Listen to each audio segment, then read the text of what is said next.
Chris Christie. He was referring, of course, to former President Trump. Also went to a police station in New York yesterday, complained again about the rigged election. You gave a major speech at the Reagan Library this week where you said it was time to face the realities of the 2020 election, renounce the conspiracy theorists and the truth deniers. So you're on a collision course with former President Trump. No, I'm on a course to try to make sure that my party remains rather relevant in the political conversation in this country. Maybe it becomes. Aren't majority? You're seeing more and more Republicans are now saying they're buying in to the conspiracy theorists. In the end, I do think that it's moving in the other direction. I mean, I think it'll continue to move in the other direction. And what that speech was all about was to repeat what I said with you on election night.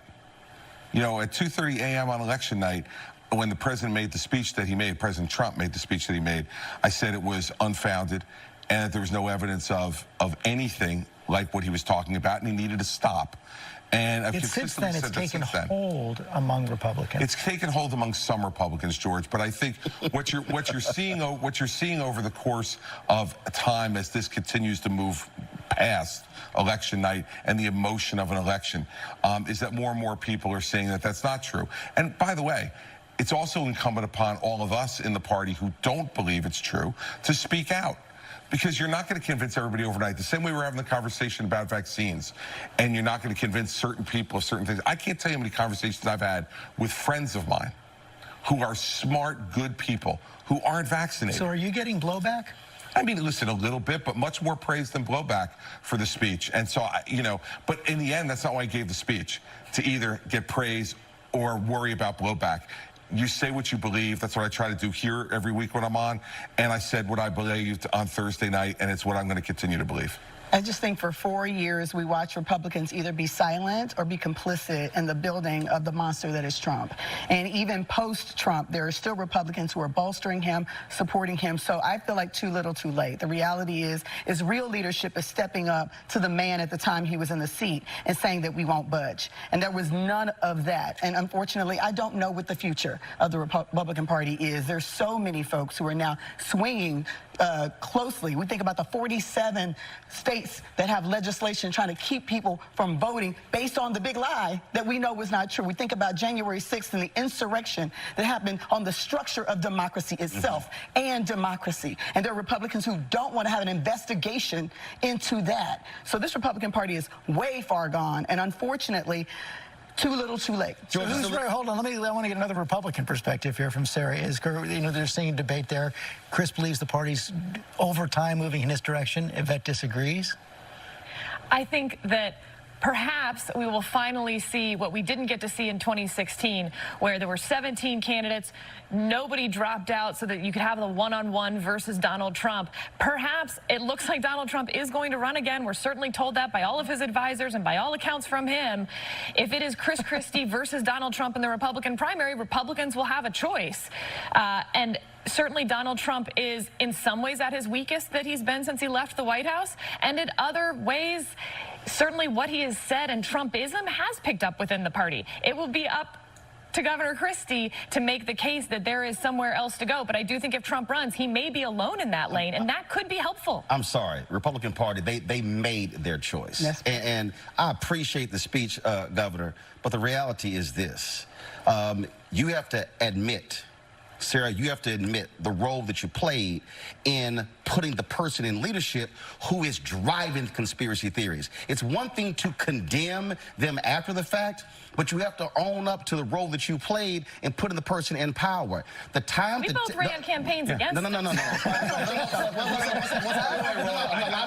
me finish. First off, I don't have to admit, First off, I don't have to admit anything to you. Can I finish? First off, I don't have to admit you. And second, I ran against Donald Trump in 2016. You also coached him for the debate, sir. You ran against, here's the deal, you ran against him. But when a person has principles, morals, and values, they do not support them even if you lose. And what they say is, I choose patriotism and the country over party and power. And the problem was too many Republicans chose power in riding with Donald Right. Trump as opposed to patriotism in America. I'll sleep fine tonight with you judging my morals. Well, guess what? As a voter, voter who has 13 nieces and nephews, what I also want to see in America are Republicans and Democrats who have the guts to stand up to narcissists, to folks who lie, to folks who sit here and lead a country in the wrong direction. And what that man has unleashed on this country, any Republican who stood with him has to own it and accept the role that they played. Yeah, well, that's fine. I'll accept the role that I played in the 2016 election running against him, and I'll accept the role... Let him finish his point now. Let him finish his point. And I'll accept the role that I played in my belief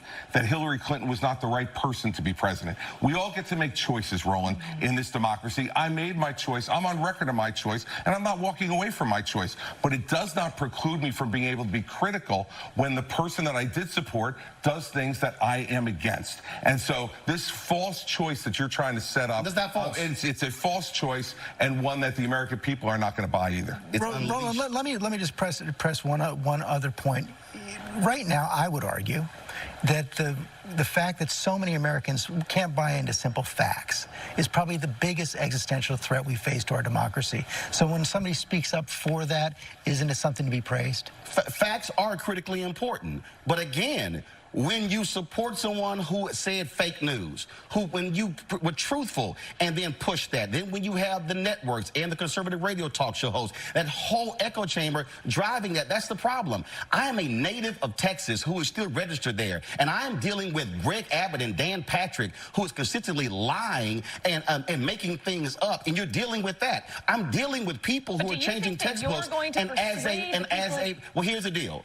I have a very basic principle since I've been a journalist. If you do good, I'll talk about you. If you do bad, I'll talk about you. At the end of the day, I'll talk about you. And somebody has to say what others are afraid to say. Sarah, you get the last word.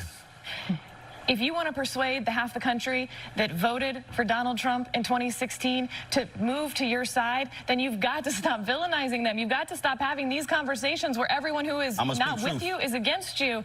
And when someone says that Donald Trump did something wrong, you may want to consider praising that and trying to use that to persuade the people who are not going to be persuaded by what that is going to have to be the last word. This debate could obviously continue. I'm sure it will in coming weeks. When we come back. Hatred on the streets, a horrific scene, a white nationalist rally that descended into deadly violence.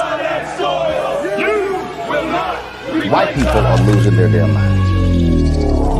As an angry pro-Trump mob storms the U.S. Capitol, we've seen We're about to see the rise of what I call white minority resistance. We have seen white folks in this country who simply cannot tolerate black folks voting. I think what we're seeing is the inevitable result of violent denial. This is part of American history. Every time that people of color have made progress, whether real or symbolic, there has been what Carol Anderson at Emory University calls white rage as a backlash. This is the rise of the Proud Boys and the Boogaloo Boys. America, there's going to be more of this. Here's all the Proud Boys, guys. This country is getting increasingly racist in its behaviors and its attitudes because of the fear of white people. The fear that they're taking our jobs, they're taking our resources, they're taking our women. This is white fear.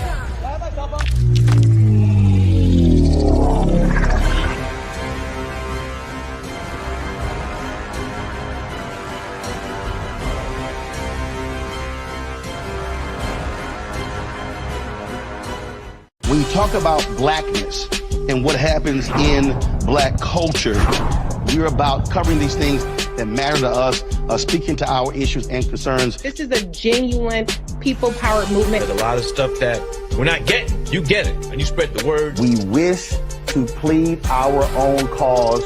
Too long have others spoken for us. We cannot tell our own story if we can't pay for it. This is about covering us. Invest in black-owned media. Your dollars matter. We don't have to keep asking them to cover our stuff. So please support us in what we do, folks. We want to hit 2,000 people, $50 this month, raise $100,000. We're behind 100,000, so we want to hit that. Y'all money makes this possible. Checks and money orders go to P.O. Box 57196, Washington, D.C. 20037-0196. The Cash App is $RM Unfiltered. PayPal is R Martin Unfiltered. Venmo is RM Unfiltered. Zelle is Roland at Roland S.